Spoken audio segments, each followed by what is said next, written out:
High in the Himalayas, at 16,000 feet, there's a lake that melts once a year. And when it does, it reveals hundreds of human skeletons floating in its water. This is Roopkund Lake, and after 70 years of research, scientists still can't fully explain who these people were, or how they died. Roopkund is a small glacial lake in Uttarakhand, India, sitting in a remote valley in the Himalayas. In 1942, a British forest ranger discovered something strange frozen in the ice: human bones. Hundreds of them, scattered across the lake bed and its edges.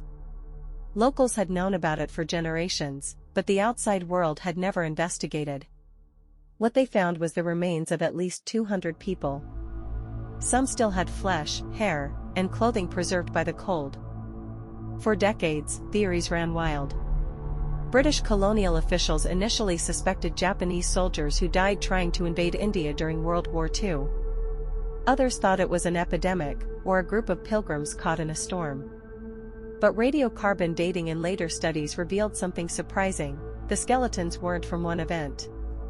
They dated to around 800 CE, over 1,000 years ago, ruling out the wartime theory completely. Here's where it gets stranger. In 2004, a team of scientists studied the skulls and found something disturbing. Many of the victims had died from blows to the head, from something round, like cricket ball-sized hail. There were no signs of weapons, no cuts or fractures from swords.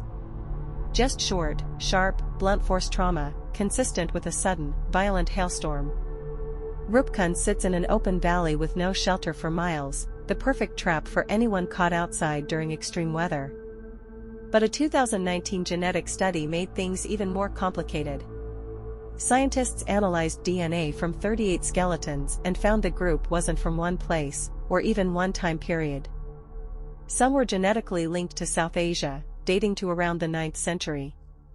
But others were closely related to people from the Eastern Mediterranean, Greece and Crete, and their remains dated to as recently as the 1800s.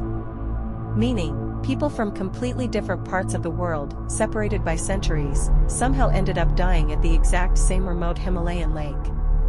So who were the Mediterranean travelers, and why were they in a remote Himalayan valley centuries after the first group died? Were they pilgrims following a trade route? Did they know about the earlier deaths? Nobody knows.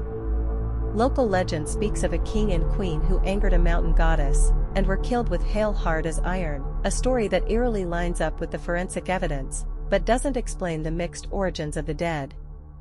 Roopkund remains one of the only places on Earth where science and legend point to the same disaster, but still can't agree on who these people really were. If you want the next mystery, we're heading further into the Himalayas, to Konka La Pass, a remote border point where soldiers and locals have reported unexplained lights in the sky for decades. Subscribe, that one's next.